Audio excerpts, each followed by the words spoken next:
Halo, ketemu lagi di sesi pembahasan mendalam kita. Nah, kali ini kita mau gali lebih dalam nih, pelajaran ke-6 dari buku yang fenomenal itu, Rich Dad Poor Dad. Oh, yang itu ya, pelajaran yang judulnya aja udah bikin mikir. Betul, kerja untuk belajar bukan demi uang. Sumber kita ya kutipan-kutipan kunci dari buku itu. Tujuannya sih biar kita sama-sama ngerti banget nih, apa sih bedanya cara mikir si ayah kaya sama ayah miskin soal kerja. Iya, soal tujuan kerja itu sendiri ya. Nah, itu dia. Oke, mari kita bedah ini. Langsung kelihatan kan kontrasnya? Buat ayah miskin, wah, jaminan pekerjaan itu segalanya. Udah harga mati. Yang penting aman, dapat gaji tiap bulan gitu ya. Persis. Tapi, buat ayah kaya, justru fokusnya itu belajar. Belajar terus. Ini gimana nih maksudnya? Kok bisa beda banget gitu? Nah, ini yang menarik dari perspektif si Rich Dad ya. Fokusnya itu bukan cuma soal gaji bulanan yang bikin nyaman sekarang, Oke, terus? tapi lebih ke gimana caranya kerja itu jadi semacam tempat kita ngumpulin aset nggak kelihatan. Maksudnya ya pengetahuan sama keterampilan. Aset nggak kelihatan. Menarik. Iya, karena skill inilah yang nantinya potensinya bisa bikin kita kaya beneran dalam jangka panjang. Jauh lebih besar dari sekedar gaji. Jadi bukan berarti nggak butuh gaji ya, tapi prioritasnya beda. Jadi lihatnya lebih jauh ke depan gitu ya. Betul. Terus ada lagi gagasan Rich Dad yang oke banget. Anda itu perlu tahu sedikit aja tentang banyak hal. Sedikit tentang banyak hal. Kenapa gitu? Bukan harus jadi ahli di satu bidang. Nah, justru itu. Kalau tahu banyak hal, walau nggak dalam-dalam banget, itu bikin kita bisa lihat peluang, bisa nyambungin ide-ide yang kelihatannya nggak nyambung. Oh, jadi kayak lihat gambaran besarnya gitu ya? Iya, bisa lihat dari banyak sudut. Di dunia yang berubah cepat gini kan, kemampuan adaptasi sama lihat pola itu penting banget. Bener banget. Nah, ngomongin soal perspektif beda, ini nih bagian yang menurut saya, wah paling nusuk mungkin ya dari pelajaran ini. Definisi job, Ah, iya. Yang singkatan itu kan? itu dia. Kata Rich Dad, job itu singkatan dari just over broke. Iya, sekedar cukup untuk tidak bangkrut. Dengerinnya aja udah gimana gitu ya. Tapi ini kan kritik keras banget buat orang yang mikirnya kerja ya buat gaji aja. Emang tajam sih kritiknya. Logikanya, kalau fokus utama kita cuma ngejar gaji, ya banyak yang kejebak di siklus gitu-gitu aja. Siklus pas-pasan. Iya, hidup dari gaji ke gaji. Nggak pernah sempat bangun aset yang bisa kerja buat kita gitu. Masuk akal juga sih kalau dipikir-pikir. Terus gimana dong solusinya menurut buku ini? Nah, kalau kita lihat lebih luas, sumber ini ngasih tahu ada tiga area skill management yang penting banget kalau mau keluar dari jebakan just over broke tadi. 3 skill ya? Apa aja tuh? Pertama, pengurusan aliran tunai. Manajemen arus kas lah. Ini dasar banget. Ngerti duit masuk kemana, keluar kemana. Baik buat pribadi atau bisnis. Oke, arus kas, penting itu. Kedua, Kedua, pengurusan sistem. Ini soal gimana kita bangun proses yang efisien, sistem yang bisa jalan sendiri, gitu. Jadi nggak harus kita pantengin terus. Kayak bikin mesin duit lah. sistemasi ya? Biar bisa di skill up juga mungkin. Bisa jadi. Dan yang ketiga, pengurusan manusia. Skill mimpin orang, motivasi, kerja sama tim. Tanpa ini, ya susah mau bangun bisnis atau investasi yang gede. Wah, 3 itu. Kas, sistem, orang. Ini kedengarannya kayak bangun bisnis ya? Bukan sekedar jadi karyawan biasa. Tepat sekali. Fokusnya memang ke arah sana. Tapi, kan gimana ya? Rasa aman dari gaji tetap itu kan penting juga ya. Apalagi buat banyak orang, kondisi nggak pasti gini. Pandangan belajar dulu uang nanti ini gimana jawab kebutuhan itu? Pertanyaan bagus itu. Perspektif Rich Dad ini sebenarnya nggak bilang keamanan itu nggak penting, tapi definisinya beda. Oh ya, gimana tuh? Keamanan sejati, menurut dia, bukan dari satu kerjaan atau satu sumber gaji. Kan itu bisa hilang kapan aja ya kan? Iya sih, bener juga. Keamanan sejati itu datang dari kita punya skill dan pengetahuan yang relevan, yang macam-macam, yang bikin kita bisa ngasih nilai dan dapat duit dalam banyak situasi. Jadi, keamanan itu ada di diri kita sendiri, di skill kita. Persis. Jadi fokus belajar 3 skill manajemen tadi, itu justru cara bangun keamanan jangka panjang yang lebih kuat. Karena kita nggak tergantung sama satu bos atau satu perusahaan aja. Kita investasi ke diri sendiri. Hasilnya lebih awet. Oke, saya mulai nangkap nih. Jadi, kesimpulannya buat Anda gimana nih dari pelajaran ke-6 ini? Intinya apa? Intinya, ya itu tadi, geser fokus. Dari kerja demi duit, sekarang jadi kerja untuk belajar skill yang bakal ngasilin duit nanti dalam jangka panjang. Jadi kuasai manajemen kas, bangun sistem, pinter ngelola orang, itu bukan cuma skill tambahan ya? Bukan, itu intinya buat bangun kemandirian finansial. Kata Rich Dad, ya pengetahuan sama kemampuan inilah yang bikin kita bisa bangun aset beneran, bisa ngendaliin masa depan finansial kita. Keluar dari sekedar ya itu tadi, just over broke. Bekerja sebagai platform belajar strategis ya? Betul sekali. Jadi belajar seumur hidup, apalagi di 3 area tadi, itu kuncinya biar nggak tergantung sama gaji terus. Tujuannya kan bangun sumber pemasukan yang lebih stabil, yang bisa kita kontrol sendiri. Bukan kita yang dikontrol keadaan atau orang lainnya. Nah, itu dia. Ambil alih kendali finansial kita sendiri. Wah, ini benar-benar ngasih cara pandang baru ya soal karir dan kerjaan. Oke, sebagai penutup nih, ada satu pertanyaan buat Anda renungkan di rumah yang nyambung banget sama inti pembahasan kita dari sumber ini. Silakan. Dari 3 keterampilan manajemen penting tadi, arus kas, sistem, dan manusia, kira-kira nih, keterampilan mana yang menurut Anda paling perlu, paling mendesak buat diasah sekarang? Supaya Anda bisa mulai geser tuh dari kerja demi uang, jadi kerja untuk belajar dalam perjalanan finansial Anda sendiri. Coba direnungkan ya. Sampai ketemu lagi di pembahasan mendalam berikutnya. Selamat datang kembali di pembahasan kita. Kali ini kita gali lebih dalam yuk salah satu pelajaran dari buku Rich Dad, Poor Dad. Yang pelajaran ke-7 itu loh, mengatasi halangan. Kita pakai intisari dari pelajaran itu sebagai panduan. Fokus kita nih, gimana sih sikap kita ke rintangan, terutama ya, rasa takut soal uang, kok bisa jadi pembeda besar antara sukses finansial sama, ya gitu deh. Siap kita bongkar bareng. Siap.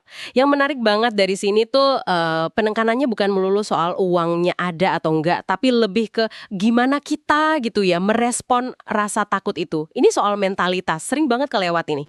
Oke, kita mulai dari akarnya nih ya. Ada kutipan yang, wah, lumayan menusuk sih ini. Katanya gini, buat banyak orang, alasan utama nggak kaya itu karena rasa takut kehilangan uang itu jauh lebih gede daripada rasa senangnya jadi kaya. Pernah nggak sih Anda ngerasain dilema begini? Pas mau coba investasi atau apa gitu? Kayaknya umum banget ya. Umum sekali. Banget malah. Dan nah, disinilah bedanya kelihatan. Menurut ajaran ini, bukan berarti orang kaya itu nggak punya rasa takut ya. Sama sekali bukan gitu. Bedanya itu di cara mereka ngelola, cara mereka bereaksi sama ketakutan itu. Mereka nggak diem aja gitu, nggak lumpuh karena takut. Ini bukan soal nekat ya, tapi soal sikap proaktif hadapi risiko. Nah, ini nih bagian yang menurut saya, wah, game changer banget. Soal respon kalau gagal. Sumbernya bilang, kalau buat pemenang, kekalahan itu malah jadi bahan bakar, jadi inspirasi gitu. Iya. Tapi buat yang lain, kekalahan yang sama itu malah menghancurkan semangat. Menarik banget kan? Gagalnya sama, tapi hasilnya bisa beda jauh. Betul. Kayak ngelihatnya sebagai batu loncatan, yang satu lagi ngelihatnya tembok besar gitu ya. Iya, persis. Dan ini nyambungnya langsung ke pola pikir, ke mindset. Coba deh perhatiin kalimat saya nggak mampu. Kata sumber ini, kalimat itu tuh kayak tombol off buat otak kita. Langsung berhenti nyari solusi. Oh, jadi kayak mematikan kreativitas gitu ya? Iya, bisa dibilang gitu. Tapi begitu diubah jadi pertanyaan, jadi gimana ya caranya supaya saya mampu? Nah itu otak malah jadi aktif. Kepancing gitu buat nyari jalan, ngebuka banyak kemungkinan, jadi kreatif. Batasan mental malah jadi pemicu ide. Gitu loh. Udah gitu, antara nyerah sama nyari cara. Tapi selain soal pola pikir nih, ada juga prinsip yang praktis banget disebutin. Membayar diri sendiri dahulu. Kedengarannya simpel ya, prioritasi nabung atau investasi dulu sebelum bayar tagihan atau keinginan lain. Tapi, nah, disiplinnya itu loh. Itu sering jadi tantangan berat kan? Tepat sekali, tantangannya memang di disiplinnya itu. Tapi coba kita lihat gambaran besarnya ya. Prinsip bayar diri sendiri dahulu ini, kalau kita jalanin terus, itu bukan cuma soal nyisihin duit loh.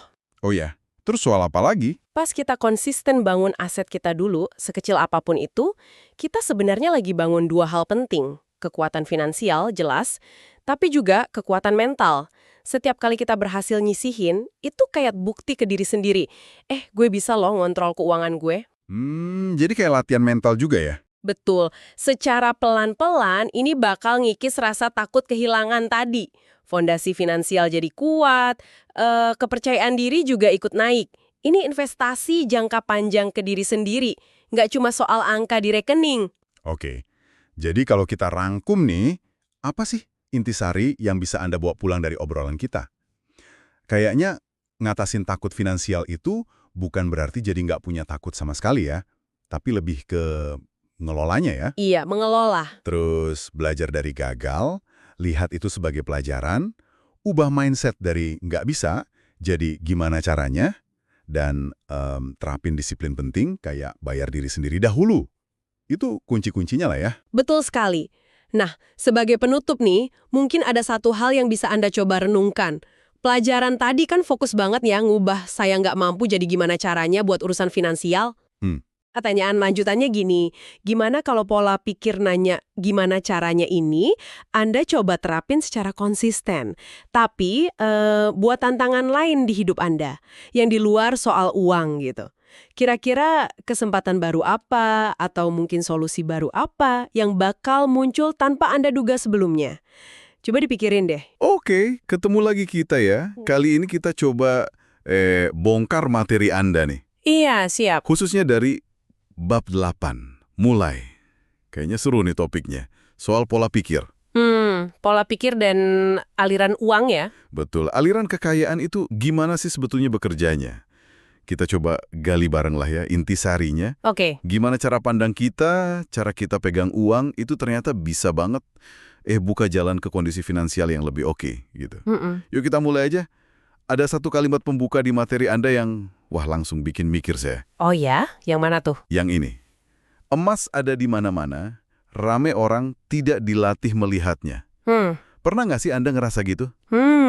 Kayak, peluang tuh sebenarnya banyak banget di sekitar kita, tapi kok ya susah gitu ngenalinnya.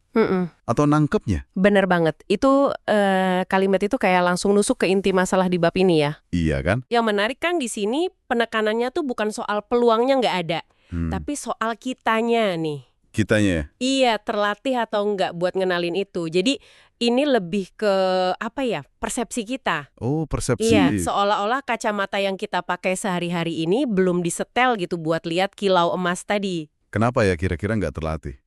Ya mungkin karena kita terlalu fokus sama rutinitas harian kali ya. Atau mungkin cara kita diajarin ngelola uang dari dulu memang nggak nekenin soal nyari peluang ini gitu. Masuk akal sih. Nah, ini nyambung nih ke bagian berikutnya yang jelasin soal diagram aliran kas. Ah iya, cash flow diagram. Gambaran pertama itu kan pola yang, kayaknya banyak banget ya ngalamin. Gimana tuh polanya? Yaitu, terima gaji, terus rasanya uang tuh langsung kayak udah dicadwalin aja gitu keluarnya. Buat bayar ini itu. Otomatis ya? Pajak, cicilan, makan, transport. Tahu-tahu udah habis aja. Gak ada yang nyantol sama sekali buat jadi aset. Anda ngerasa, relate nggak sih sama pola ini? Wah itu sih kayaknya pola mayoritas ya, sangat umum. Tapi materi Anda kan lalu nyajiin kontrasnya tuh. Betul, di diagram kedua. Di diagram kedua, gajian tetap masuk, pengeluaran juga pasti ada. Tapi ada satu langkah krusial yang beda. Apa tuh? Secara sadar, sebagian uang itu dibelokkan dulu. Dibelokkan? Iya, sengaja dialihin ke kolom aset dulu sebelum habis buat konsumsi. Oh, jadi disisihin duluan buat aset ya? Betul, bisa ke tabungan, mungkin reksadana, atau nyicil properti kecil, ya apa aja lah bentuk asetnya. Kalau kita lihat gambaran besarnya, ini bedanya fundamental banget loh. Bedanya di mana tuh? Aset ini kan tujuannya biar ngasilin lagi. Entah itu pendapatan pasif atau nilainya naik, jadi siklusnya jadi positif gitu. Oke. Jadi uangnya nggak cuma numpang lewat. Persis, uang Anda mulai kerja rodi juga buat Anda gitu kasarnya. Kuncinya ya di langkah sadar membelokkan itu tadi, harus sengaja. Bener juga ya, langkah sadar tuh kayaknya sepele, tapi efeknya bisa beda banget gitu ya.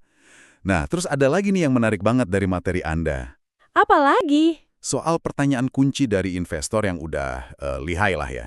Oh, yang itu ya? Iya. Pertanyaannya kan, berapa cepat saya boleh dapat duit saya semula? Wah, ini beda nih fokusnya. Haha, iya beda. Bukan cuma nanya untungnya berapa, tapi kapan modal saya balik gitu. Persis.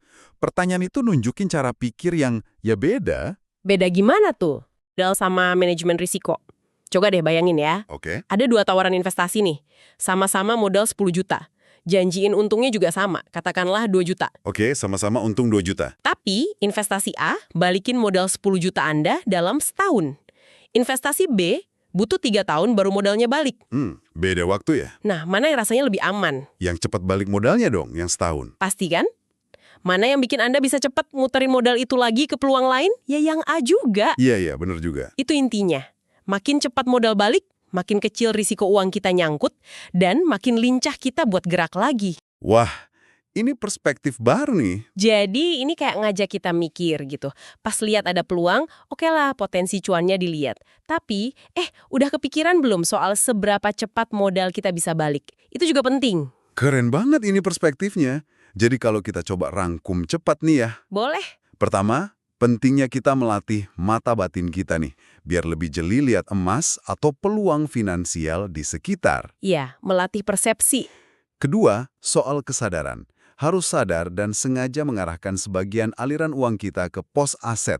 Jangan cuma habis buat pengeluaran aja. Betul, dibelokkan dulu. Dan yang ketiga, mungkin kita bisa adopsi sedikit cara pikir investor cerdik tadi ya, yaitu ikut mempertimbangkan juga seberapa cepat modal kita bisa balik. Sip, 3 poin itu ya.